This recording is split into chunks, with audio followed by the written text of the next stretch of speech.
Mukunda Jewelers, first ever factory outlet opening soon in Jubilee Hills.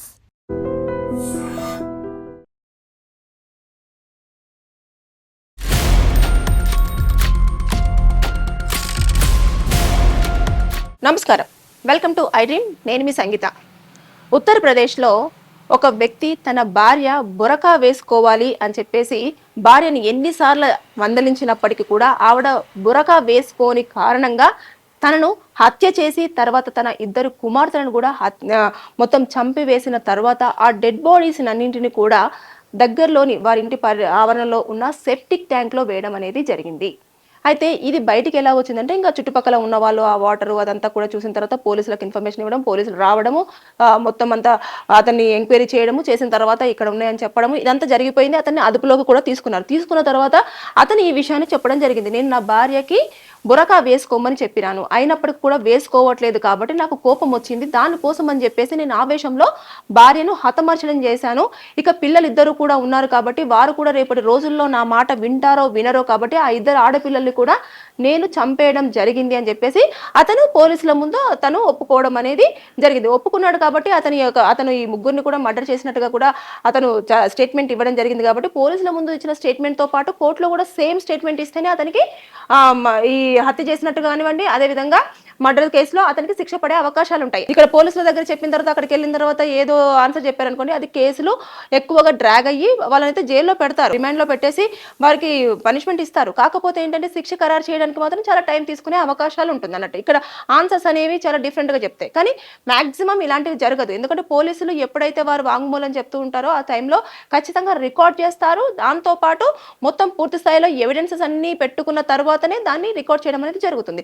అయితే ఇప్పుడు ఈ బురకా విషయంలో చూసుకుంటే ఎప్పుడైతే ఈ ముస్లిమ్స్ కి సంబంధించిన హుజూర్ ఉంటారో, హుజూర్ ఏమని చెప్తారంటే ఈ బురకా అనేది కంపల్సరీగా వేసుకోవాలి, ఆడవారు మాత్రం వేసుకోక తప్పదు అని చెప్పేసి అంటారు. అంటే కొన్ని సందర్భాలలో మనం చూస్తూ ఉంటాం కదా, వాళ్ళు ఇలా కట్టుకున్న అంటే ఫేస్ అనేది కనిపించకుండా, అది కేవలం హస్బెండ్ కి మాత్రమే ఫేస్ కనిపించేలా ఉండాలి, మిగతా మగవారిని ఎవరిని కూడా చూడకూడదు. అదే విధంగా వారు వీరిని చూడకుండా ఉండే విధంగా వారు ఏం చేస్తారంటే వారికి ఉన్న దాంట్లో ప్రకారంగా హుజూర్ ఏ విధంగా అయితే సూచించారో ఆ విధంగా వాళ్ళు ఫాలో అవ్వడం అనేది జరుగుతుంది. అయితే ఈ రోజుల్లో అంటే ఎక్కువగా కొంతమంది ముస్లిమ్స్ వేసుకోరు. బేసిక్ గా ఏపీలో ఉన్న ముస్లిమ్స్ అయితే మాక్సిమం ఈ బురకాని కొంచెం అవాయిడ్ చేస్తూ ఉంటారు.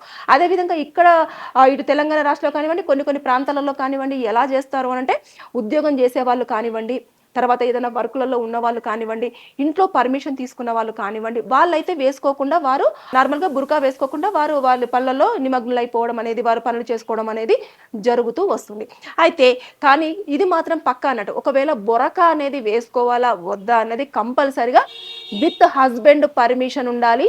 ఒకవేళ పెళ్లి కాని పక్షంలో తల్లిదండ్రుల యొక్క పర్మిషను, దాంతో పాటు వారి యొక్క మత పెద్దలు ఎవరైతే ఉంటారో వారి దగ్గర ఒక పర్మిషన్ అనేది, అంటే హుజూర్ ఆల్రెడీ ఒకటి చూపించారు కాబట్టి ఆ హుజూర్ మాట కాదనకూడదు. కాబట్టి వారు దానికి సంజాయిషి ఇచ్చుకుంటా ఒక ఇన్ఫర్మేషన్ ఇచ్చిన తర్వాత అప్పుడు ఇది నిజంగానే ఈ యొక్క పరిధిలో కంపల్సరిగా బురకా వేసుకోకూడదు, వేసుకుంటే కొంచెం ప్రాబ్లమేటిక్ గా ఉంటుంది అనుకున్నప్పుడు వారికి పర్మిషన్ ఇస్తారు. కాబట్టి అప్పుడు వారు ఏదైతే ఉంటుందో వారు ఆ బురకా అనేది వేసుకోకుండా ఉండే అవకాశాలు ఉంటుంది అన్నట్టు. అంటే చాలా మంది, కొంతమంది ఎంత శారీస్ కట్టుకున్నా కొంతమంది బురకలు వేసుకుంటూ ఉంటారు, అంటే వారు మొహాన్ని చూపించరు.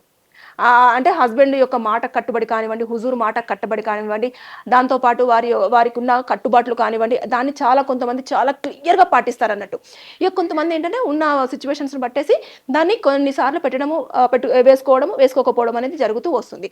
అయితే ఇక్కడ పెళ్ళైన తర్వాత మాత్రం భర్త ఒకవేళ బురకా వేసుకోవాలి అని చెప్పేసి కనుక చెబితే చచ్చినట్టు వేసుకోవాల్సిందే.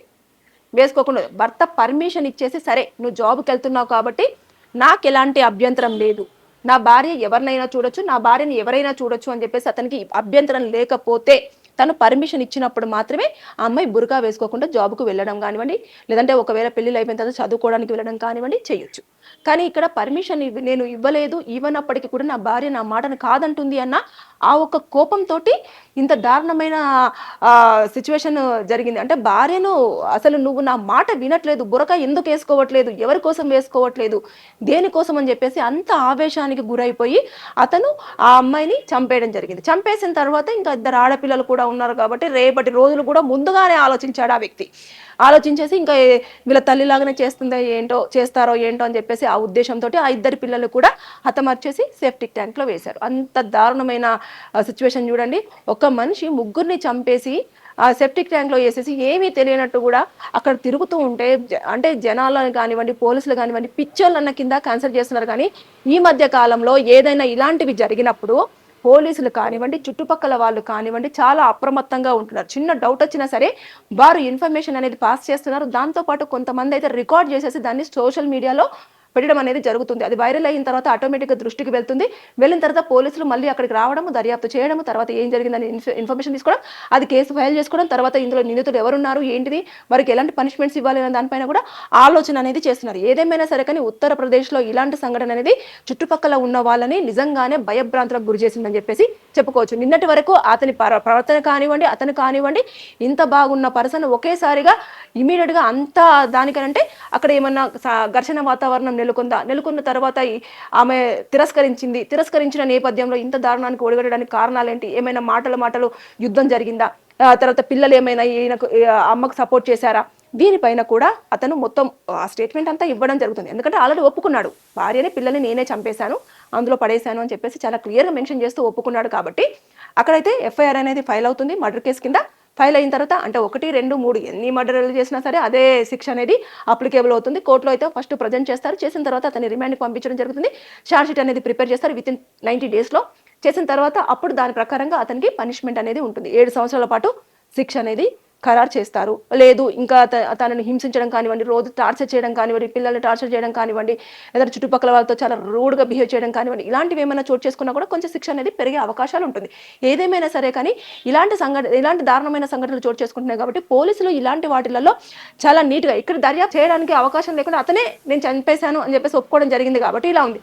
ఒకవేళ దర్యాప్తు చేయాల్సింది వస్తుందంటే ఇక నిజంగానే ఎలా జరిగింది నాకు తెలియదు అని చెప్పేసి అంటే ముందు సీసీ కెమెరా ఫుటేజ్ చూస్తారు. అంటే సెప్టిక్ ట్యాంక్ అంటే ఆ బాడీస్ని ఇంట్లో నుంచి బయటకు తీసుకురావాలి. తీసుకొచ్చేటప్పుడు ఎవరు తీసుకొచ్చారు, ఏంటిది, అంటే బాడీస్ అలా వాళ్ళు ఏమైనా దూకారా, అంటే వాళ్ళు ఎవరు ఏంటిది అని చెప్పేసి, ఇంట్లో ఎవరున్నారు, ఏ సందర్భంలో ఉన్నారు అని చెప్పేసి ఇవన్నీ కూడా చుట్టుపక్కల ఉన్న వాళ్ళ యొక్క నైబర్స్ కంపల్సరిగా ఇందులో వాళ్ళ స్టేట్మెంట్ తీసుకోవడం జరుగుతుంది.